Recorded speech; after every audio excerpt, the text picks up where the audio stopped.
Folks, welcome to Werewolf Radar, the world's premier paranormal preparedness podcast as far as we know. My name is Jordan Dahl. I am Nate Baldwin. And I am Roger Norquist. Today's episode of Werewolf Radar is brought to you by Monstrous Gnome Traps. Because you know what a rat looks like, and that was no rat. Now with fast, medium, and slow kill settings. Gnome Traps by Monstrous. Ooh, it's one of my greatest fears. I need this tenfold. I'm going to be buying the complete stock. Get on this fast, people, before I buy each and every one of them. Now, do you remember the movie Cat Eyes? Yes, yes. Cat's eye. Yeah. This actually has a cat's eye setting where when gnomes are in the vicinity, you'll hear a meow. I thought there was a gnome in my grandma's basement because of that movie. Yeah. Well, there was just a weird hole in her wall in the basement. I was like, that's where the gnome lives. Maybe they made the movie because of your grandma's basement. My grandma was entertaining a lot of producers back in the day. There you go. I'm gonna go ahead and tell you, set this thing to fast kill right away. Because gnomes they're smart, and if you just nip one, if you just nip them, they get pissed. Yeah, you're in for a world of hurt. Yeah, there's no actual David the Gnomes out there. They're all just one hair's breadth away from turning into just the most violent monster you've ever seen. Just an absolute Eggers movie of terror. Because talking sour milk, we're talking knocking in the walls, pulling your teeth at night, uncobbling your shoes. You ever had your shoes uncobbled? I have, but no more with Monstroco's new item. Monstroco gnome traps. Doesn't work on goblins. That should be noted. Yeah. What do we got for him this week? Werewolfigans? Well, before we start, if you'd like to support us on the socials, hit us up, Werewolf Radar, werewolfradar.com, Werewolf Radar on the YouTube, follow and subscribe and hit that notification button. We're getting views, Jordan. Thank you all the new subscribers. Hey, welcome. We almost have, actually, we're doing better than most crypto videos. Yeah. We've done it. We're beating crypto videos. Fucking suck it, alien bong radio. But anyway, yeah, check us out wherever you can and werewolfradar.com. If you care to support us, werewolfradar.com has a link to our Patreon, or go to patreon.com/werewolfradar. And help make us grow into one of them real podcasts that goes on ghost hunts, because we have supporters like you. We'll hunt the ghosts for you. We'll ask them your questions on into that little box. Everybody's like, is there anyone here? No. Did you die in the war? Stupid question. Can you see us? We'll be like, what do you think of Ice Spice? Yes. Good question. Are you watching competitive Korean reality TV? Which ones? Very good question. What are you watching? Can we talk about it? Yeah. Is there a smell to being dead? Does the other side smell? I bet it does. Real talk. I bet it smells different. I bet it smells like everything. Ooh, well, like nothing. When you go to the Museum of Nature and Science in the space section, they have you can press a button to smell the different planets. Yes. Yeah, dude, I know it's exactly awesome. What you're talking about. My lady has the universe has a scent she loves. She goes to it every time. I forgot what it is. I think it's a nebula, but it smells like sweet. Wild. That's crazy. Yeah, I think it might be Jupiter is the one that I really enjoy. Interesting. What does Jupiter smell like? It's a little like smoky nothingness. Oh, like there's a ghost, one probably. I've heard somebody say that the universe smells like bacon. Do you remember that tidbit floating around? If you combine it all together, like the base, you add up all those terpenes and lipids out there, making it smell all yum. I could see a bacon smell. Maybe like a maple bacon, throw in some of those sweet nebulas. A little dash of Jupiter. My favorite smell is a galaxy that smells like my favorite weed. Ah. Oh, Galaxy Kush. GMO. But now I'm gonna name a brand of weed that. It's the triple melon Eskimo dandruff galaxy. All right, that's enough of promos and all that jazz. Who wants to hit them first? We're kind of doing all fun monsters and fun. Yeah, I can go first if you like. We're having a monster battle. The Speaking Skull, the Monster Pit. It's a Monster Pit episode, everyone.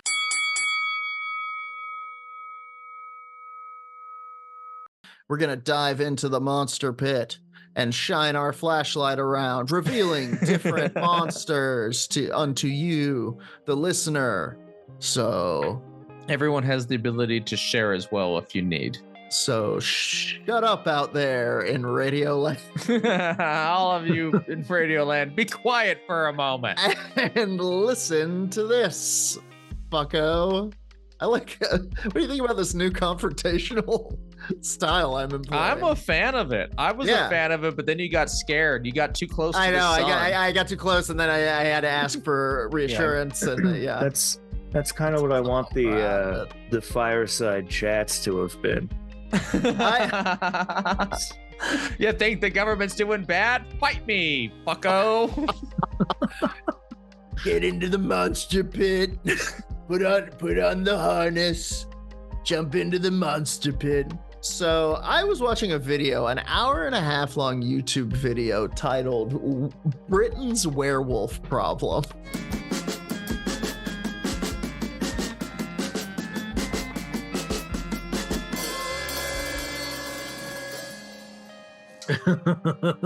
And it was on YouTube. It's great to put on in the background. It was really very entertaining.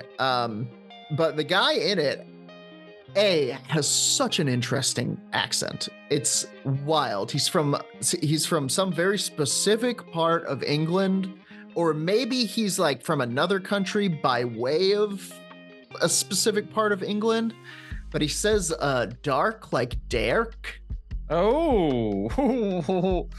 Derek. Why? Cavernous. Is that like some Celtic fun? What was the other one? He said carcass when he was talking about a carcass. Yeah, it's very, very interesting. This is like Australian saying no. It hurts me. It's offensive. Yeah. It feels like you don't have the muscles. It's like trying to wag a tail. So regardless, he mentioned a couple of werewolf stories that I wasn't overly familiar with. Particularly, well, up top, he mentioned Peter Stump, who we do know about. A little bit. Peter Stump, of course, a serial killer, also known as Peter Stubb, Peter Stube, or Peter Stumpf, who from 1530 to 1589 supposedly killed a number of people and cannibalized them, and then admitted to being a werewolf in court and was hanged for said crimes. Like his defense was, listen, judge, you don't understand. I'm a werewolf. Yeah. You can't throw me in jail for that. It's what I do. Here's just a little recap I think there might have been some coercion going on from the accusations portion of his Wikipedia page. During 1589, Stump had one of the most lurid and famous werewolf trials in history. After being stretched on the rack, we know what the rack is, everybody? Yes, horrific. Yeah, Nordstrom. Yeah. Before further torture commenced, he confessed to having practiced black magic since he was 12 years old. Claimed that the devil had given him a magical belt or girdle. I guess he couldn't decide. It's kind of a belt and kind of a girdle. It was a fashion I've never seen before. It's somewhere in between, to be perfectly honest. As he's all broken from the rack. Which enabled him to metamorphose into the, quote, likeness of a greedy, devouring wolf, strong and mighty, with eyes great and large, which in the night sparkled like fire, a mouth great and wide, with most sharp and cruel teeth, a huge body, and mighty paws. Removing the belt, he said, made him transform back to his human form. After his capture, he told the local magistrate he had left the girdle in a, quote, certain valley. The magistrate sent for it to be retrieved, but no such belt was ever found. For 25 years, Stump had allegedly been a, quote, insatiable bloodsucker who gorged on the flesh of goats, lambs, and sheep, as well as women and children. Being threatened with torture, he confessed to killing and eating 14 children and 2 pregnant women, whose fetuses had been ripped from ate their hearts, panting hot and raw. Trigger warning? That one kind of came upon us. One of the 14 children was his son, who's reported to have eaten his brain. Not a werewolf thing, more of a zombie thing. Yeah, I mean, I feel wolves will eat the brain, do they not? They probably don't spare any soft flesh. I'm just saying it's not on the, it's not in the creature stat block for werewolf eat brain. It's just upsetting, which makes, I don't know, maybe he was coerced into all of this, but it's pretty upsetting stuff. He was accused of being a serial murderer and cannibal, of incest with his daughter, who was sentenced to die with him. Yikes. And of having coupled with a distant relative, which was also considered to be incest according to the law. In addition to this, he confessed to having had sexual intercourse with a succubus sent to him by the devil. So that's Peter Stump. That's a good one. That's a frightening one. And we get that one out of the way because these other ones aren't quite as dark. The other one, the Flixton Werewolf. This one even sounds kind of fun. Sounds like he leaps with some fancy flair. Animation, right? Like Yes. Yeah, like he's got, like a bit of a fantastic Mr. Fox vibe. He wears pants. Yeah, can he hold it up? Let's dive in. This is from walkingthewilds.co.uk. This is a blog by a British couple, walking the wolds, and they blog about kind of hiking in the backcountries of the UK. And one day they wrote about this. On September 6th of 2024, they wrote, I thought I would end the working week with a strange tale of the Flixton werewolf, as I've been sucked into a world of folk tales and myths from the Yorkshire the last few days. Flixton is a small village about 5 miles south of Scarborough, sitting between the Yorkshire Wolds and the North York Moors. It is also the site of Starcar, a Mesolithic archaeological site dating to around 9000 BC. Just centuries after the end of the last ice age, aka the age of werewolves. That's what it's known as. They don't say that. That was me adding that in. Well, they'll know it as that. The place of very ancient history is a perfect place for stories and legends to grow. And who knows whether people were telling tales of strange creatures here many thousands of years back. Flixton is also not far from Hunmanby, whose name is derived from the Saxon word Hundemandby, which translates to farmstead of the houndsmen. Oh. And in Hull, there was a creature of legend known as Old Stinker. Stay tuned. We will talk about Old Stinker. Tales of the Flixton werewolf first started in the 10th century. A lot of these stem from the 10th century. In the 10th century, werewolves, so hot. In AD 940, a hostel was built in Flixton specifically for the protection of travelers. A note about the construction of this hostel can be found in a book published in 1798 by the antiquarian Thomas Hindewell, who says, The history and antiquities of Scarborough and the vicinity. Here writes, Flixton at the foot of the Wolds was founded by the reign of Athelstan. 924 AD. There was a bear. One of those real early kings. Yeah. There was built a hospital for the preservation of people traveling that way, that they might not be devoured by wolves. There is a certain parcel of land in this vicinity distinguished by the name, quote, Wolfland. And on this spot where the hospital anciently stood is now a farmhouse house called Spital. According to ancient custom, the vicar should say a solemn mass in the Spital chapel on the 29th of November. People might know from werewolf lore. In medieval times, on St. Andrew's Eve, St. Andrew, with a particular prayer to help ward off wolves, which are thought to behave aggressively on this night. On this night, wolves are supposed to inherit special privileges, are able to eat any animal they want without reprisals, and can converse with humans. It's a bit of a purge night for them. Nice. And you can't do anything about it. Apparently, for St. Andrew's night, yeah, nope. Don't touch him. He's got a note from God. So after this first early report of a werewolf, which said that it attacked sheep and local people as well as travelers, reports then stopped. I don't know how they got there. It feels like we're missing a chunk of information. Yeah. People don't see them again for hundreds of years until around AD 1150 when the reports began again, and it was said to have eaten a local shepherd and a young girl as well as farm animals. Another twist to the legend is that it was believed the werewolf was connected to a local magician who either used the creature for his own ends or was actually a shapeshifter himself who took on wolf form. Then sometime around 1800, a carriage traveling to York was attacked just outside Flixton by a huge wolf-like creature who was first attacked the driver and then the occupants of the carriage, one of whom shot the creature. A Ghost Hunter's Road book by John Harries, published in 1974, describes, quote, a fearsome beast equipped with abnormally large eyes and exuding a terrible stench. The animal is supposed to fell nocturnal wayfarers with its tail, which is almost as long as its body. The eyes are crimson and dart fire.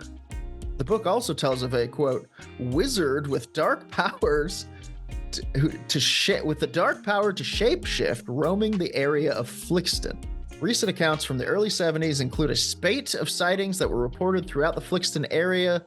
The most interesting of these was reported of a commercial vehicle being attacked by a large two-legged dog-like animal that tried to break the front windscreen to access the driver. No. Who knows if any of these reports are true? Subject continues to fascinate people. The Flixton werewolf. That's some of the exploits of the Flixton werewolf, folks. It sounds like it's potentially multiple werewolves. Yeah, and it's kind of an echo of the Beast of Bray Road. That's what I was thinking the whole time. Yeah, there's more and more of these stories kind of popping up, and it seems so ridiculous, but it's like, I don't know. It's strange. People seem to see them. Maybe it seems like maybe there was a sorcerer in the area of Flixton, at least in the 10th century, doing some shape-changing work. I was reading the lore of, what is it? The Shadowrun world. I forgot what it's called. And the Berserk universe. Yeah. And what if at certain times there was like a thin veil between two worlds that allowed magicians and whatnot to appear? I don't know how to explain some of these excitings if not for that being the case. You want to talk about Old Stinker? I do. He sounds smelly, but this time it will not be brimstone. That's my prediction. It might not be It might be like that little stinker. It is interesting how often they're associated with a stink. Like it feels almost like a Bigfoot encounter. I've also heard people say that potentially we're talking about ABCs, alien big cats, as long as the 10th century ago, which makes sense. I'm sure some opulent laird was like, bring me a dangerous beast for my menagerie. Oh yeah, for sure. Dominate it. And then it got loose when he was like, watch, we are friends. opened the gate and was like, come, Tartuffe. And then it ripped his throat out and ran into the jungle. So this is from Astonishing Legends, another podcast / blog. They do incredible work over there. Go check them out. They've talked about Old Stinker. They say, reports of werewolves or werewolf-like creatures span the centuries in multiple cultures' folklore. The idea of part dogman, human beasts roaming around seem to have a special place in humans' minds. One of these tales is Old Stinker, a Yorkshire-based werewolf first reported in the 1700s, with sightings all the way up to the 2010s and beyond. But what is Old Stinker's story? And is there really only one? It should be noted that if you go around the internet looking for info on Old Stinker, you get a lot of discourse about a different podcast called Skeptoid Files, I think, that did a lot of research on Old Stinker and couldn't find any evidence mentioned before like 2015 or something. So keep that in mind. Sightings largely happen around Hull. So some may know Old Stinker by a more distinguished name, the Hull Werewolf. Yeah, he calls himself the Hull Werewolf, but we went to high school together. The fucking Old Stinker. Oh, the Hull Werewolf? You mean Old Stinker? Funny. He probably hates it. How do you get that name? Variety of tales and lore all agree on one thing. This werewolf's breath was particularly foul. You got that stink breath. Okay. It was said to stand between 7 and 8 feet tall, had red eyes, viscous teeth. I think they mean vicious teeth, but could you imagine if it had viscous teeth? It could have, it might be viscous teeth. It might have like just a weird gel kind of. Yeah, a weird sticky gummy spittle. Yeah. Drippy teeth. Not something you'd like to run into on your daily walk. I mean, that depends. Is it in the menagerie? Can I look at it and tease it? Can I throw a peanut at it? Can I throw treats at it? Turkish delights and Brazilian nuts. Sightings largely happen around Hull. Right. One thing that is particularly interesting about werewolf sightings in England is that, well, wolves went largely extinct in England by the 1500s. So continued sightings of wolf-like creatures may seem dismaying because, unlike in other parts of the world, it can't be easily dismissed as just being a wolf or similar other predator. Although it could, it's a temperate climate out there. Stuff can live out there. It could be, as you said as well, a aristocrat with a menagerie. There's something is following me through the woods, you see, behind the trees. Alien big cat ate my friends. But some of does England still have large forests? In the dark, Jordan. No forest. Yes, absolutely. I was recently and they have massive bloody forests. Because I'm an American and our forests are the size of countries, Yeah. Oh yeah. I wasn't sure if they have like the ability to hide. I'm sure there's like forests here that are the size of England. But they got some real bangers out there. Old growth forests with fairies and gnomes and robins of Loxleys leaping nimbly bimbly from limb to limb. Anyway, where were we? 2016, there were almost a dozen eyewitness reports of a werewolf-like creature lurking around Hull. At first, it was just dismissed as a mangy dog that had been set loose or gotten loose and returned to a more wild state. However, as more accounts poured in, the legend of Old Stinker rose again. Rose again. I liked my version. Yeah. Old Stinker. Yeah. He's just writing a manifest. According to Huffington Post UK, one eyewitness said, quote, "It was stood upright one moment, and the next it was down on all fours, running like a dog. It bounded along on all fours, then stopped and reared up on its back legs before running down the embankment toward the water. It vaulted 30 foot over the other side and vanished up the embankment, over the wall, and into some allotments." It seems almost English in and of itself to fear wolves. Wolves caused huge losses to many English families. And in fact, wolf bounties were often put out and were largely responsible for their massive deaths throughout England and eventual extinction.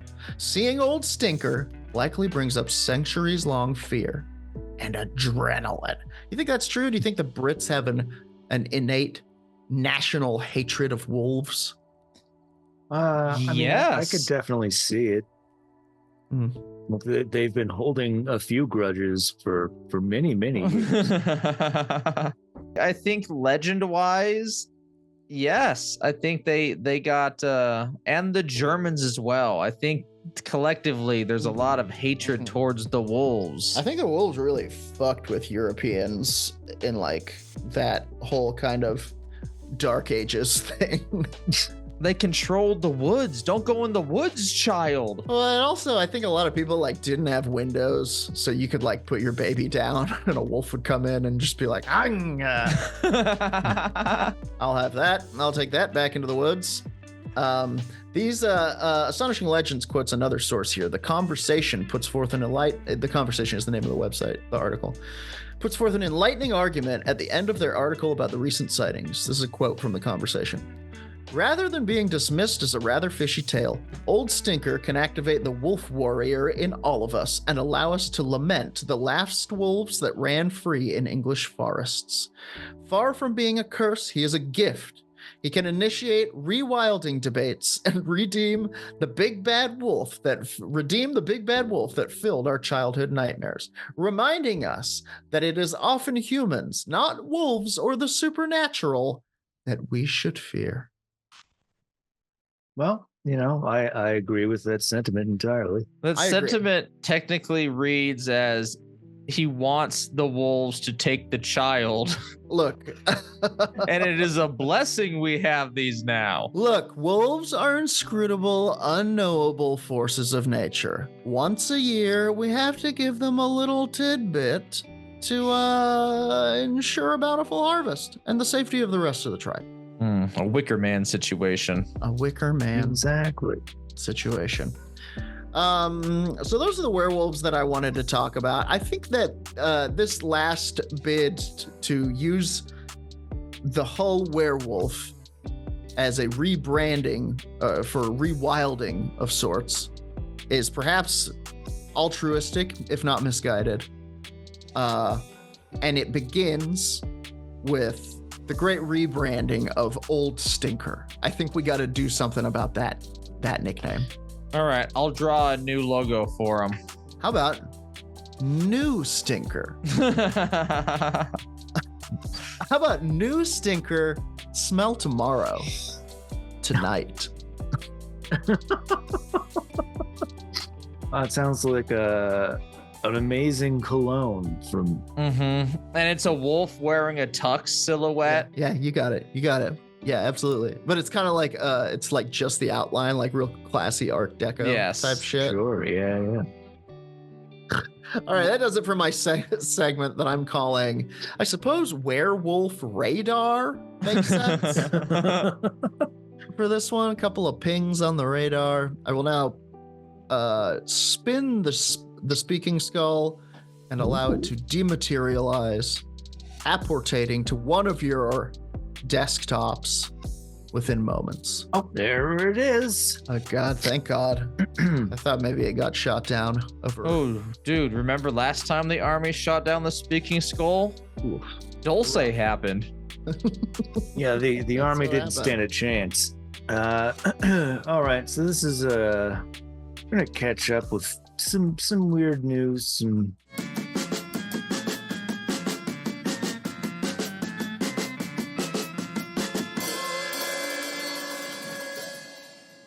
monster stuff. This first one is in Zaragoza in Coahuila State, Mexico.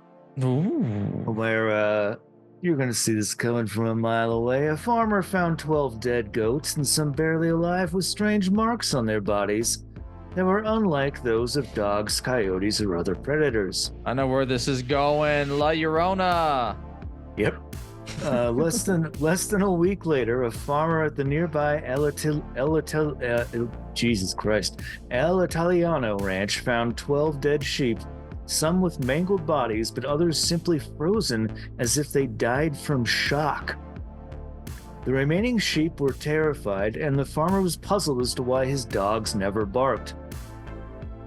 Put all of that together and it spells a chupacabra. It's an interesting one. I got a lot of questions. Animals we can just die from fright like that? Well, I guess a heart attack, your heart's beating so fast it just goes pop. I think it might be particular to sheep, because there's like, I don't know, like there's I guess I'm thinking more of like the fainting goats, Yeah, but they make a noise, so now I also got questions. What happened to the dogs? Well, the dogs. Why did the dogs make no noise? Because surely there would be some noise.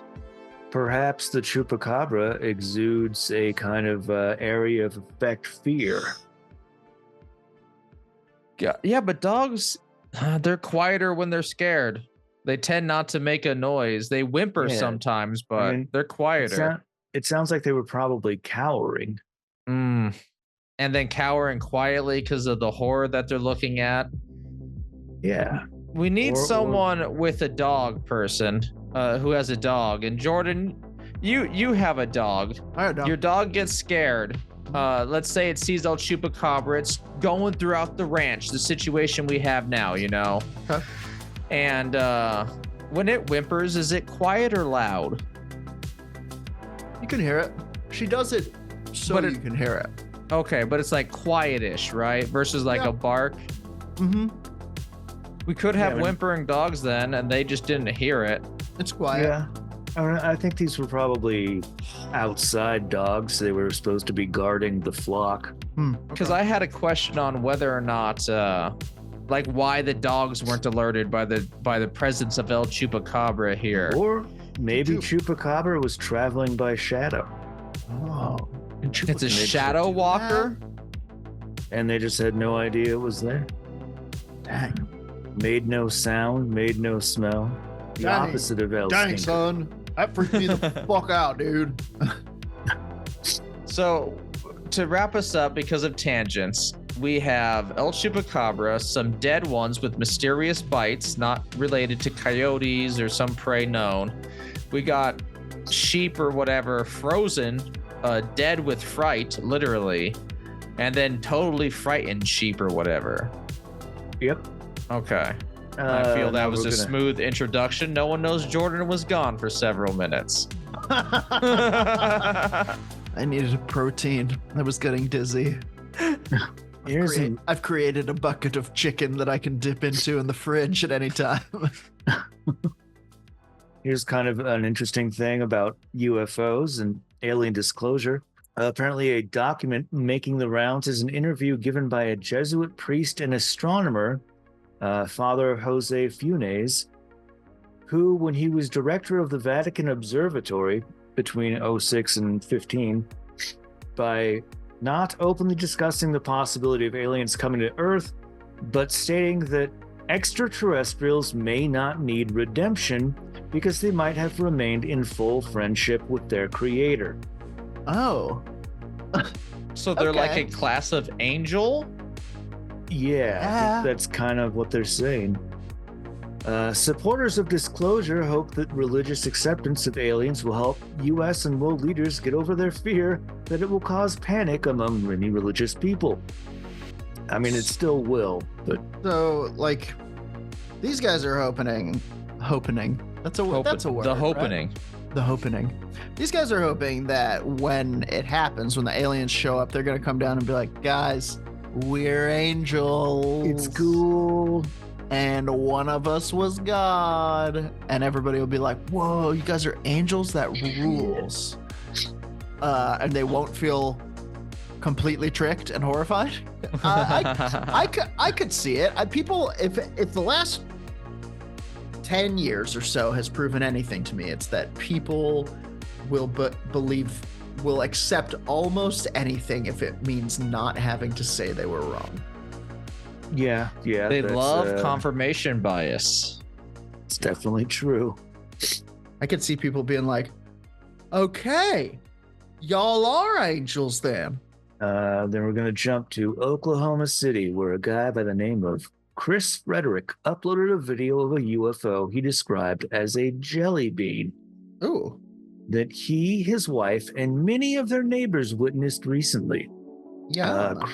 Chris told reporters, yeah, there is a picture of jelly beans here. Now I really want some. Oh, yeah. Chris told reporters, I happened to look up, and there it was, a UFO. It looked like a jelly bean with plasma moving around inside of it. Adding to the mystery, Furtick attempted to launch a drone to get a closer look, but was stymied.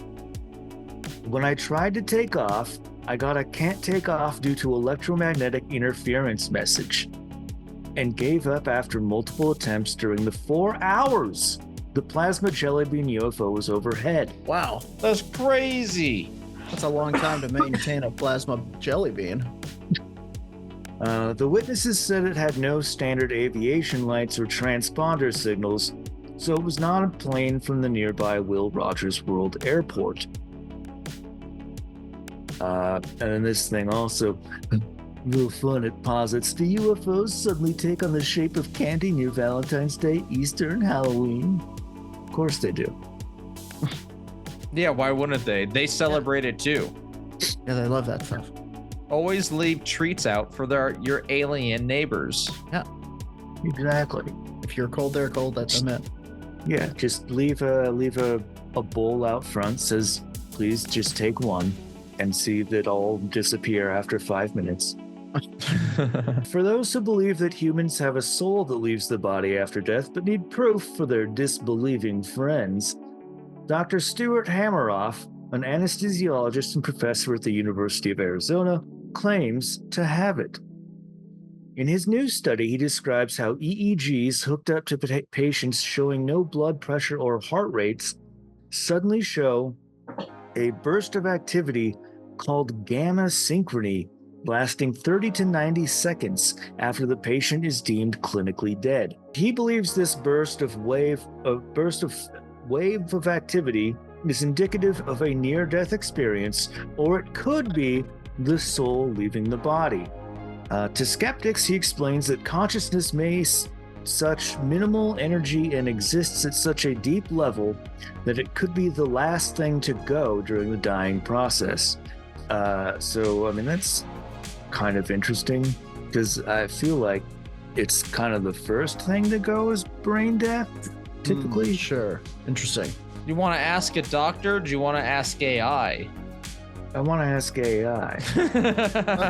I want to ask Dr. AI. Flights in Turkey were grounded once again by a glowing radar-invisible UFO reported at an altitude of 10,000 feet by 2 pilots at Gaziantep Airport. While officials suspect it was a drone, these incidents have been occurring frequently over Turkey's major airports with no explanation and no means of preventing them. Social media comments from around the world reported similar encounters with mysterious objects seen at varying altitudes, displaying a range of glowing colors and traveling at different speeds. The excuse that, quote, it's just drones, they're ours and we know they're here, isn't going to cut it when they start grounding more flights than mechanical issues do. So what's interesting about this one to me is that it's radar invisible. And also, how many drones fly to 10,000 feet? I mean, like, I don't think a lot. Yeah, I mean, like, that's a country's military drone, if it's anything. But still, that should come up on your radar, and it that probably should pop up. shouldn't probably be glowing. Yeah. I think it has to be so you can see it. It's 10,000 feet up. Here's a fun Bigfoot thing. California State Assemblyman Chris Rogers presented Congress with AB 666, a bill to designate Bigfoot as the official state cryptid. Adding it to California. I just like it. It's AB 666. Adding it to California's list of 42 other official state symbols. Like the condor. Well, here's some fun ones. The Dungeness crab is the state crustacean. Nice. Okay. The banana slug is the state slug. Nice. Perfect. The black abalone is the state seashell.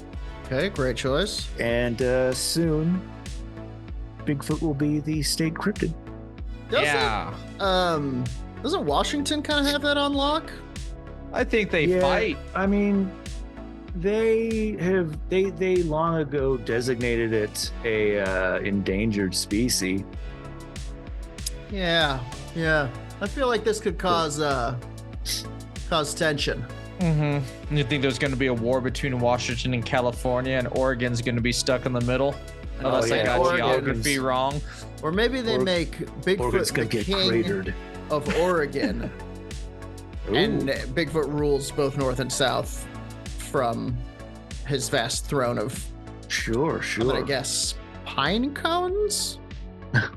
Pine cones and skulls, the two together. Okay. Wait, joined by a mortar of blood. Okay, your vision of Bigfoot's rule is somewhat more authoritarian than I think mine is. It's definitely his way or the highway, and the highway is an addition to his skull throne. Yeah. Okay, cool.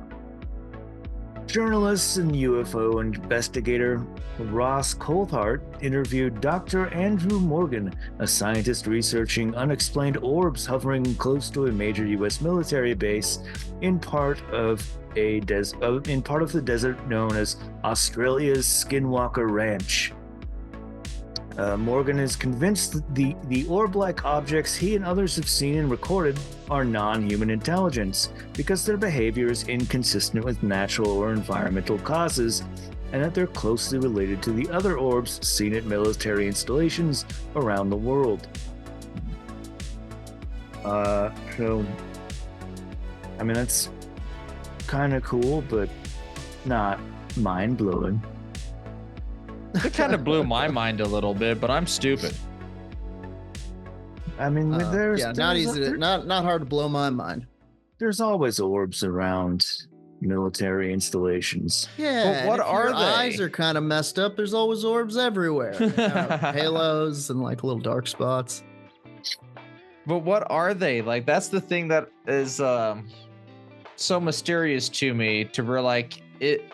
If there's so many, then what are they, and why are they so large and out there, you know? Anyway, that's another episode and another segment. Well, speaking of eyes being fucked up, here's a report from doctors at the Plastic Surgery Hospital of the Chinese Academy of Medical Science in Beijing of a patient who came in for surgery on the left side of her face, which was atrophied, and her left eyeball was slightly sunken. While grafting fat into an empty space behind her left eyeball to restore some facial symmetry, they were shocked to discover 5 contact lenses. That's too many, right? Yeah. Well, normally you put in 2, one for color, one for vision. And then in the other eye, another 2. Yeah. The woman admitted that she... on your tongue. Just to surprise people. The woman admitted that she had lost several contact lenses in the past few months, but she never suspected they were stuck behind her eye. That's horrifying. I don't like this. Yeah, no, it's pretty scary. The doctor said she was lucky that they were only in there for a few months. Oh my God. Before they could cause serious side effects. Your face is atrophied. There's more than right just sight. That right there. That's a wine mom, I'm thinking. That's a mom who passes out around 7:30 every day. Did I take my contacts out? I can't find them. And is like wildly dehydrated, so her eyes don't have the necessary fluid to properly wet the lens. Yeah, that's I'm gonna call that wine mom syndrome. I like it. Here is a fun, weird job that we should all try and get. Okay. It's a new study of mummies in storage or on display at the Egyptian Museum in Cairo that utilized human mummy sniffers. No, I don't want that. I don't know. Have you had Egyptian food? To non-invasively determine whether... but they're not... I can all but guarantee that one of the spices is not mummy. Yeah, but you could eat Egyptian food while doing this. I would sniff a mummy. Yes, that's true. There's benefits to I assume smelling something putrid. Well, I guess As your imagine it would job. probably just smell like paper. The idea is that they non-invasively determine whether smells were coming from the waxes, oil, and perfumes used to preserve the mummies, or from pesticides used to keep the bugs away, or from deterioration due to mold, bacteria, and other microorganisms. The human noses described the mummy scents as, so get this, woody, spicy, and sweet, with floral notes that could have come from pine and juniper resins used in embalming. So pleasant, so nice. It's kind of nice. Yes. Although every once in a while you get one that's like completely molding. That's probably not great. Technical sniffing instruments were used to measure and quantify air molecules emitted from the sarcophagi to determine the state of preservation without touching the mummies. I'd do it. How much are they paying? I think you just get to go around calling yourself a mummy sniffer and you have a card. Yeah, you flash it. Mummy sniffer. I was walking down the street and I caught a whiff of a mummy in here. Here's your free shot of gin, sir. Yeah, Yes, I was thank thinking you like so you just go and be much. like, sir, No mummies in here.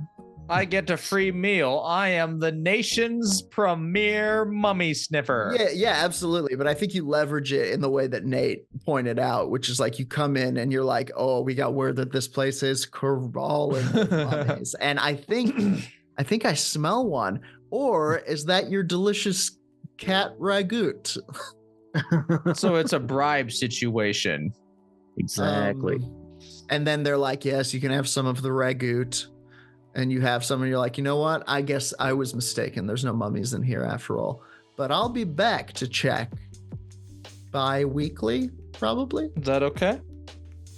You know what? It is okay. Leave. And then you go to the museum. And then you make love to the mummies. Yeah. Yep, exactly. Because you are, after all, a mummy sniffer. So I'll do this last one. This is for all you Google Maps freaks out there who are just constantly looking for shit. Not me. Apparently, a bunch of them found what appears to be a crashed flying saucer Oh boy. in a mountainous region of New Mexico They did it. near the Cevillita National Refuge in the Good Sierra refuge. Ladrones. It gives apparently 7,400 feet, and then I can give you the coordinates, but it doesn't seem poignant. With its disc shape and no roads leading up to it or other structures nearby, the crashed UFO, or quote, ceiling hatch of a subterranean hangar for a UAP. What? One of the two, I guess. I feel those two things are quite different. Theories were popular on social media, especially since an image from '96 showed nothing there. Skeptics thought it was more like a rainwater catchment, which has since been removed and replaced. What is It's that? A mysterious. rainwater It what? looks like, I think it looks more like a craft hit the ground pretty hard. And then, I think it's more craft. You're getting craft vibes. Then latch. Look at that. Yeah, I mean, it definitely. You would have to hike up there, I guess, and then install it if it's What if this is one of those little trailers on its side that people were using to make methamphetamine in?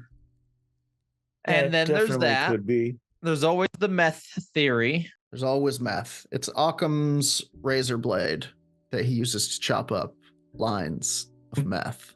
And then he snorts them through a pixie stick straw. That's how meth is done. Kids. Sorry, let's keep going.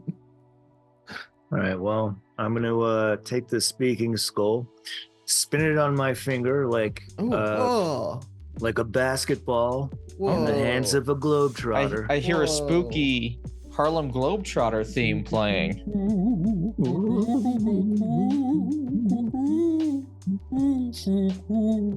Minor key. Harlem Well. Globetrotter. And then I threw it into a basket, so Nice. should be Nice. poofing your direction. There it is in front of me. A ghostly referee is checking it to me. And now I will put this speaking skull in play. The Washington Generals are never gonna know what hit them. Those clowns. Those jokers. What are they even doing here? So my 3 creatures that I'm going to throw into the battle pit Battle them. are some fun, mysterious ones. I'm in the Reddit of humanoid encounters. Love it. They do good stuff. They do good things. They do weird things. And this is Strange Creatures in Sweden.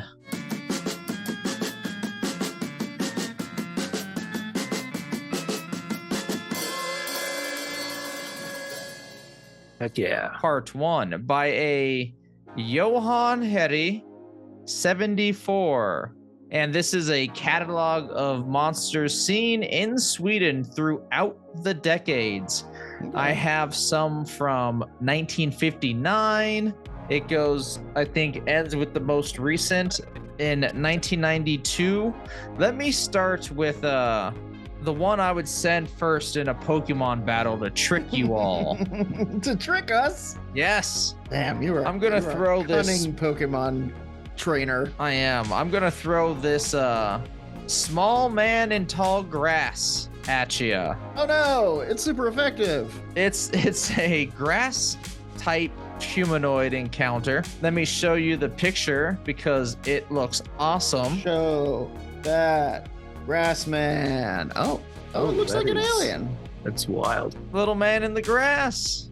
He looks like Yeah. Edward Scissorhands, Little man in the grass. or at least Please what don't I. date my daughter or give me weird haircuts. This happened in Narshol, southern Sweden, Narshol. August 28th, 1992.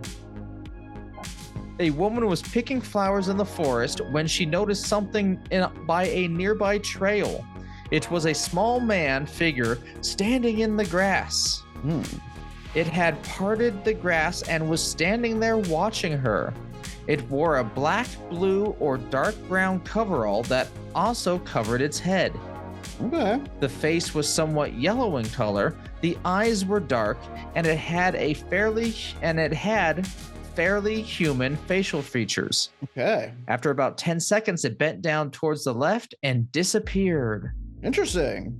A couple minutes Okay. later, the woman ran to the spot where the small being had been, about 10 meters away, but there was nothing there. So I threw that first and it immediately ran away, which was my plan. Oh. Now Yeah, you to think all my preserve its monsters are HP. insane. And here is the second one. It is entitled The Strange Little Creature in the Yard. That's your little brother. Right. Stop This- calling him that. This just sounds like the same creature. No, it's slightly different. Ooh, very different.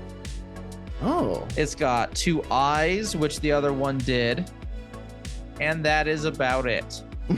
Yeah, this appears to be a That's what they mound share. of grass. Yes, Yeah. this is a blob-like creature, a Blob-like. slime from Final Fantasy. It is it's very boy and his blob. Mhm. Remember that one? Remember that, huh? You remember that one, kids? 40-year-olds? This happened in Varmland, Western Sweden, summer of 1987, when we were all young, remember? When you were young. That very well might have been the year Boy and His Blob came out. Monsters were invading Vineland. So the whole story goes that in 1991, in a telephone interview with the magazine UFO Aktuelt, A woman told a story about a strange encounter that she and her partner had on a hot summer in 1987. Oh. The woman wished to remain anonymous as she thought the whole story was bizarre and she did not want to appear as crazy. As she was concerned about her reputation in her circle of acquaintances, she also of not crazy people. she also did not want the exact place where the sighting took place to be mentioned in the article. She's going full anonymous, but because she's a coward and doesn't believe in destigmatizing mental health issues. Shame on you, madam. Shame. This summer vacation, the woman and her boyfriend had borrowed a cabin in the westernmost part of the province of Värmland, near the border of Norway. For you geo I call it the out there. I call it the Norder.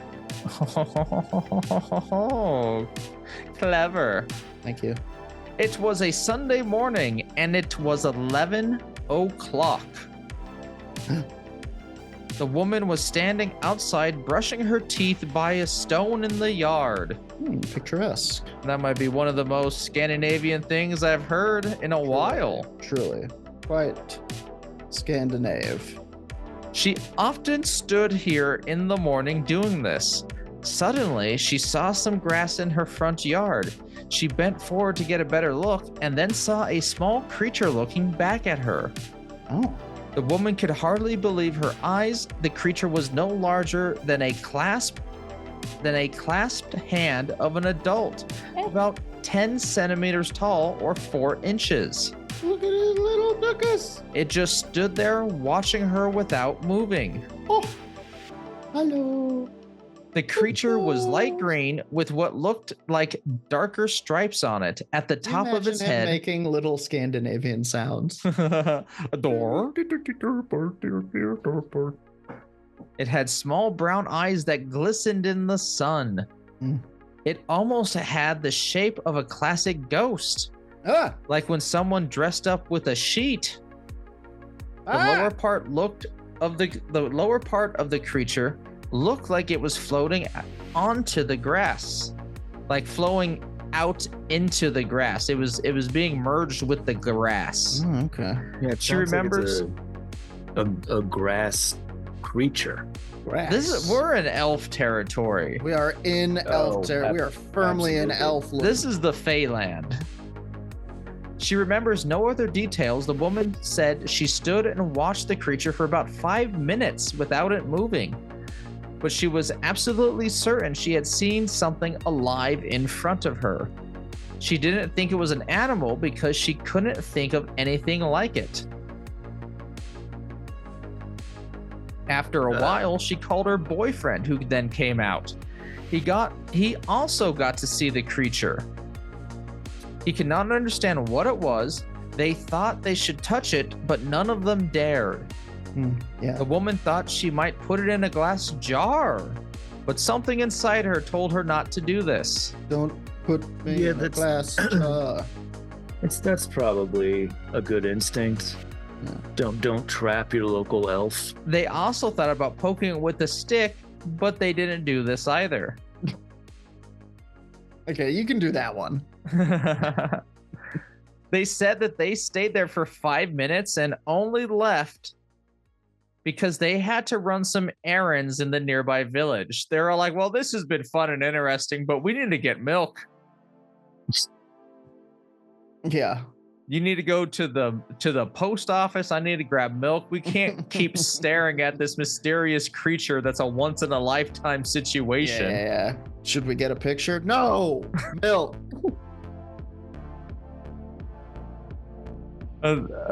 They went to the village. They returned later around 5 p.m. The creature was gone. The woman told the reporter that she would never forgive herself that they left the cabin without looking if the creature disappeared to somewhere.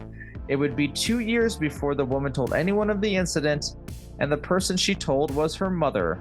Oh. They've lived there for years, or have come back to the cabin for several summers. Sure. And they have not seen the creature, but are still wishing it returns someday. A little lumpkin. A strange little lumpkin. What I is have that? another short one. Kind of elemental? Some kind of slime critter? What if it was a squirrel that fell in a pond and was covered in slime? Ooh, that's a good theory. Possible.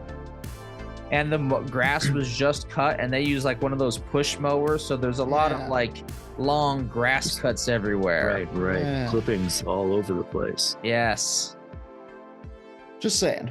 Not to suck the fun out of it or anything. So I got two more stories. Let's go through it. I'm overloading us. My attack is like Russian and Chinese war. I just human wave tactics, baby. The boxy, luminous being at the side of the road. This happened in Hunsum, mid-east Sweden, January 1959. The observer was the then 62-year-old factory owner, Gottfried Olsen. It was just after 10 p.m. on a Saturday night in early 1959. It was almost bedtime, and Gottfried walked past the window of one of the windows of his house and happened to look into the darkness. You know, as I would do every night too. Sure. Right. See if the darkness stares back. Mm-hmm. Don't look too long. Exactly. And this time it does. He then saw something strange. A short distance from the house, at the side of Rick's 13 highway, let's say, he saw a luminous object the size of a person, but it was no ordinary person. It still reminded him of one, though. It was about the same length and width of an ordinary person, but that's where the similarities ended. The creature's body was luminous, and its shoulders were clearly marked, as was the lower part of his body, which had straight and angular lines. Its body was more like a box than that of a human. Its head was more diffuse than the rest of its body and cloudy around the edges. Here is a picture of said creature. Bam! Ah, Cloudy with a chance of box, man. Look at how boxy he is. crazy. Look at how Looks like cloudy he is. He looks like a concept. Creatures contain multitudes. Huh. I wish to paint them nude. Okay. Join the Patreon, everybody. We might have some interesting content coming up. So once again, for 3 to 4 minutes, the creature stood in the exact same place by the roadside, and throughout it radiated a strong white glow, except for a narrow vertical blue-colored central stripe on its body. Suddenly, Gottfried Olsen saw a flash of lightning from the creature, and then it was gone. He told the newspaper, Ornskold Civic Alejandra, I never had time to see where it went. It was just gone. Well, it rode the lightning into the sky. Yes. Yep. Metallica style. So I threw a ghost Pokemon at you, a grass ghost Pokemon, a Wow. frost alien type. Now There get is ready an for my alien type. final monster attack, which is gonna come from the biggest lobster of them all. Whoa, Mega Lobster? Mega lobster. Look at this. This is a legitimate image. I don't see from the Incredible. original posting. How did he of get up there? it. He's got that dude by the wrist. Oh boy, that's a bad day on the lake. So let's go into the worst day on the lake.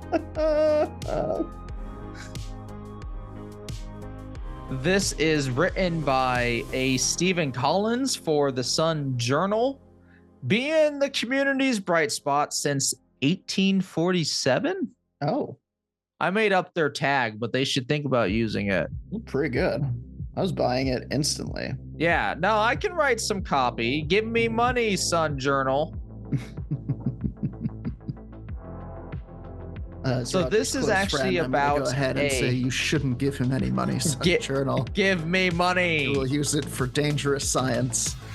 It's not dangerous until someone becomes a fish man and destroys his family.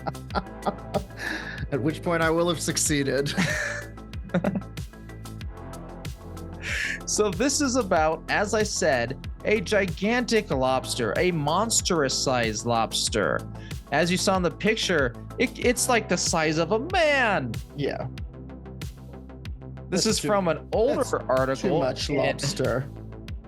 In the Lewiston Evening Journal, which is the Sun Journal's predecessor, the oldest one. Oh. It was originally written by Henry Bulk Ingram. And I'm going to be skipping some very interesting parts. I'm getting to the good parts, but the whole article is interesting. Visit the Sun Journal and read the writing of Steve Collins. Old HBI. R. So in Ingram's telling, some fishermen at a Portland pier provided him with a detailed account of their experience with a huge crustacean off the coast of Newfoundland. Yeah, I got a story for you, there, newspaper fella. Me and my friend here, we saw a monstrous lobster, right, Tommy? I saw something. I saw something out here. Yeah, so put that in your newspaper, you fancy fucking asshole. So supposedly, a Elmer Staples, one of the men who were talking to Ingram, was out fishing on a September day that was sunny in 1895. Okay. Some distance from them, two other men, Nova Scotians. The article is make sure we all know. Nova Scotia, Tom Maisie. Mountains dark and dreary. Tom Maisie. I do like the old newspapers that have like very specific regional discrimination going on. Bunch of goddamn Scotians over there. Yeah. And that's when a group of Pennsylvanians came in. Oh no. So Tom Maisie. There goes the neighborhood. Hide all of the lutefisk. So Tom Maisie and a fellow that I guess goes by the name of Reed were out there doing it as well. All of a sudden, Staples heard a yell and looked over to the other boat, the one of Maisie and Reed. Reed is a name people have. It is, but we don't have like a second name. We don't gotta like, who is this person type. We know it's like Tom Maisie, but I don't know who this Reed gentleman is. Reed. Any number of Reeds, I see. But I was saying it like I was disproving or like disbelieving the name of You're like, Reed. Reed? Okay. All right. Weird name. Where are you from? Idaho? Like the musical instrument? What are you, the lead member of the Fantastic Four? So Staple hears these two people yell and look over to the boat to see it lurch as if someone was climbing over the side. Oh boy. He then saw Maisie hanging on for dear life while Reed was swinging an oar at a great green slimy looking thing. Whoa. That was waving his long feelers above his head. Whoa. Direct quote from Staples. At first, we shouted that a devilfish had attacked the men in the boat, but at that moment, a long swell brought us near. We saw the object was a huge lobster with its head hanging over the side of the boat, with Maisie's right arm held fast within its horrid claws. That's the picture that we saw in that first picture. Ah, okay. Maisie, he said, was screaming for dear life and hanging on with his left hand while the creature seized him further. Okay. He said he expected Maisie to go over the side and be dragged down into the depths by the monster that held him in his grasp. Yeep. Reed was the lucky one who was just kept smacking this armored creature with his oar. Yeah, Reed knows what he's doing. Reed's DPS, man. The lobster let go of Maisie briefly to try and snatch Reed. Ah! But missing a swipe, it took fresh hold of Maisie in a fresh place in the arm. So it's trying to fight both of them at once. Crazy shit. That's gotta suck when you're like the monster finally leaves you alone, misses the other guy, and hits you again. Ah, come on! His screams of agony and fear were frightful to hear, and we gave him up for lost, Staples said. Wow. Staples is all like, the creature's got you, man. Yeah, go, gun it! He's dead, man, he's dead! Whoa. Fortunately, another dory apparently pulled near, and someone in it smacked the creature on its head with a heavy hatchet. Okay. That caused the lobster to let go of Maisie and turn the attack to the newcomers. Okay, nice though. This is one angry lobster. That's why I Really? bring it out last, after you waste all your good attacks on my soft grass Pokemon. I Well, bring he's- out this guy. He's why is he so angry? Is he just too large? Is he like, please someone kill me? I shouldn't be alive this long. Fully 3 feet in length is the size of this creature. Incredible. So you as we saw, the picture's a stylized thing, Yeah. you know. Here is the creature that they were able to take down. Whoa. Okay. Still pretty huge. Wow. Well, I Look- mean, look at it compared to that guy's hands. yeah, I was gonna say, look at the wrist that it had in its hand. Just like, no, that lobster's got you, man. This is the lobster. This is the world's biggest lobster. A Wow. cryptid that existed. People were saying, sir, Mr. Maisie, I don't believe you saw a gigantic lobster. And finally, he has the body to show you. Wow. Good for you, Maisie. So some fighting happens, as you saw. They get it. I suggest you read the article because it is a battle. Amazing. They haul Fuck it yeah. in. It wins the Guinness World Record. Yeah, of course. I love a good giant Creature? creature, but specifically a giant crustacean. I love a giant crab. You hear stories of giant crustaceans from Japanese fishermen sometimes. Mm-hmm. I say that like I'm hanging out with them a lot. At the bar I hang out with, it's a Japanese fisherman bar. I mean, You wouldn't know the place. It's a Redacted does have a large population roll into their docks, weirdly. That's true. That's true. You play Japanese chess with them. It's a game I don't get, but you're trying to teach me. I didn't even know that was a thing. Yes, it is a specific type of chess. It is intense. It's Japanese. Everyone should play Yakuza, play some Japanese chess. It's one of the mini games. Interesting. I think it's called shogi. Interesting. I think you are correct. So some facts on this battle. Harpoon stuck in the creature. Oh, Axe hit on the creature. You can't stop this creature. This creature fought them for hours.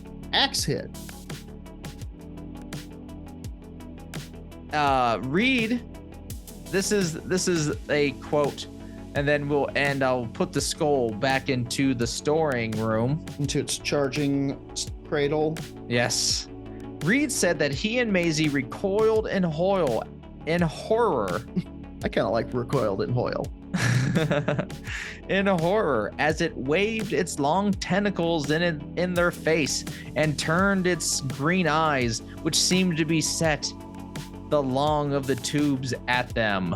Oh, They both screamed it was the devil. nice. Crazy story. Read it when you can. Also, go to this the Humanoid Encounters post, Strange Creatures in Sweden. Give that an upvote. Interesting stuff being seen throughout the world. Pretty weird. Pretty weird time. And I hope the battle pit is covered in the blood of monsters. None of them died, of course. Monsters but triumphant, monsters victorious. It was a good fight. Who have to go home and tell their monster wives and husbands that they didn't monster win. Folks, thank you so much for joining us on another marvelous, stupendous, strange, and exotic journey through the world of werewolves and various monsters, little green goop guys, big lobsters, and perhaps the possibility of more lobsters to come. Dude, we don't know what's down there. Only 10% of the ocean is mapped. The rest are giant lobsters. 90% of the ocean is giant lobsters. But 100% of it is edible, and we'll find those giant lobsters. And we'll make them extinct with our ravenous appetites, probably. I guess that we do the plugs up top, so now it's putting a hiccup in my segue. There's not much left to say. Say some nice thoughts about our listeners. Thank you. Oh, I like them. I like them. I like that they're listening. I like that they're watching. Okay. Some people will say that they hate their listeners. I think we're one of the podcasts that's like, I think we like them. Yeah, we do. Now say something sensual about our listeners. Oh, their eyes. Their thousands of eyes. I love my beautiful non-Euclidean listener, rather. Watches the episode constantly on repeat, absorbing all the information for each one of its thousands of ears. That's how you do it. That's the best way to listen. Thank you so much for listening, everybody. Until next week, as ever, please join us in our sign-off line. On the count of 3, 1, 2, 3, punch! Punch the sky, Spaceman Joe. Wow! Space the punch, everyone.